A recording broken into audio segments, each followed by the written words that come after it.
Hello, and welcome to another video from Mr. Hobby. This video will be tips and tricks about model building. So without any further ado, let's get into it. The first thing that you need to know is you need to take your time.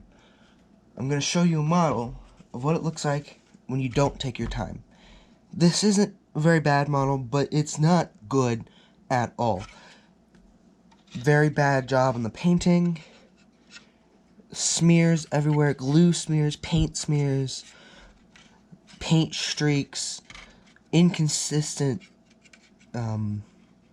this paint. It's not very good. I took 2 hours on this, probably at the most. Pieces are missing. It just looks gross. It's all mainly one color. That's what it looks like when you don't take your time. But here's a model of when you do take your time. Now this is a very good looking model in my opinion. When you take your time, you can make your models look 10, even 20 times better than you could if you don't take your time. Taking your time is the most important thing in modeling. Maybe you don't have time, but just set your model aside when you don't have the time, and when you do have the time, go right back into making them. You don't have to do it constantly. You can take breaks in between. That's what I generally do when I make models. I'll make them for a couple months and then I will stop for a couple months. Generally I just have stuff that I'm doing that I can't work on a model that day, but I always still will take my time on a model and not rush it, because I don't want my models to look like the first one that I showed you. The second thing that you need to do is experiment. Now I'm going to put back the model that I just showed you. This is me experimenting.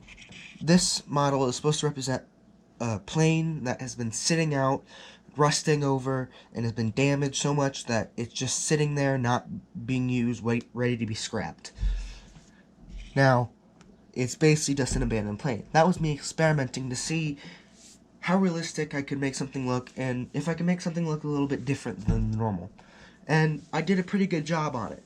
Now, I realized that making something look old and pretty much destroyed is my forte. It's just what I'm able to do the best, but my experimenting led me to be able to know that. The next thing that you need to know is you need to keep your extra parts. I keep all of my extra parts in here. All my extra parts are in there just in case I need them. I just keep even these, even the stocks that the pieces are put on, even when there's no extra pieces left, I keep some of these so I can make more pieces. For example, these are circular. If I need to make some sort of rebar, I can make rebar out of this. I could put something in the back of a truck as an aesthetic to make it look a little bit nicer.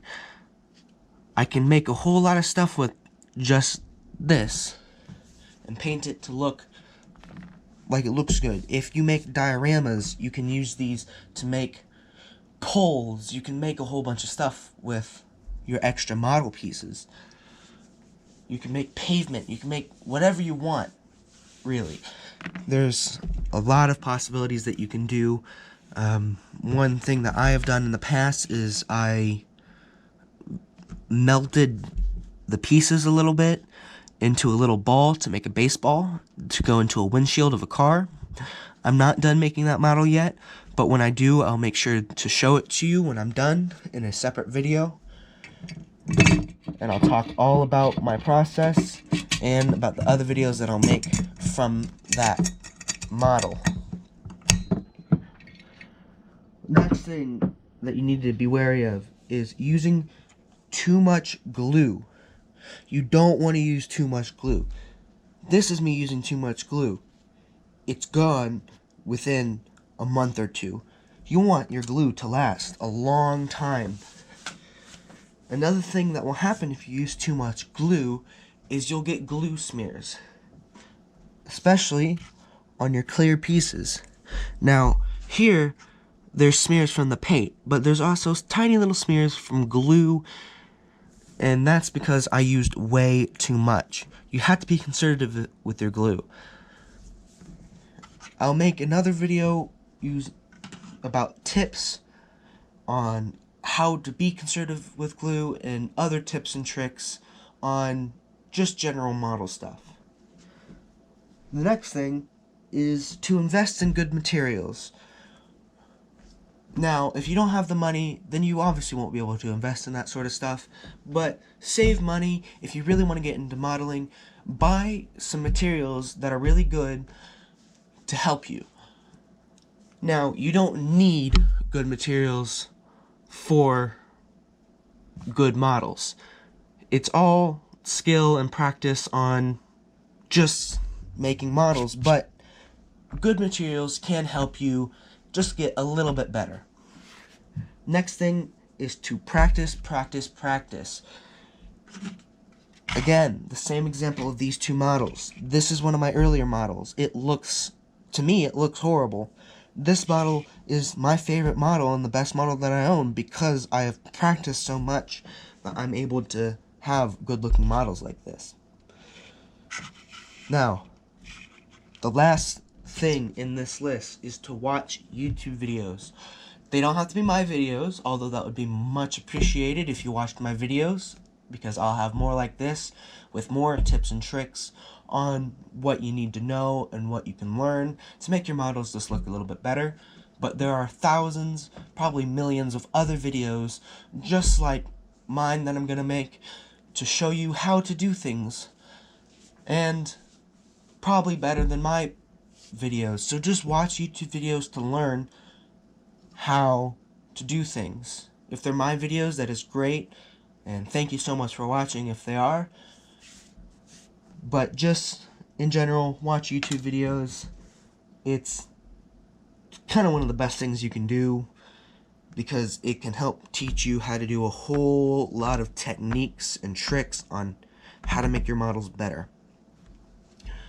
I have 3 videos planned to be uploaded pretty soon. I hope you're looking forward to them. I'll see you in the next video. Thank you so much for sticking with me to the end of this video. Click down below for a video that YouTube recommended to you. Click up above to subscribe to my channel.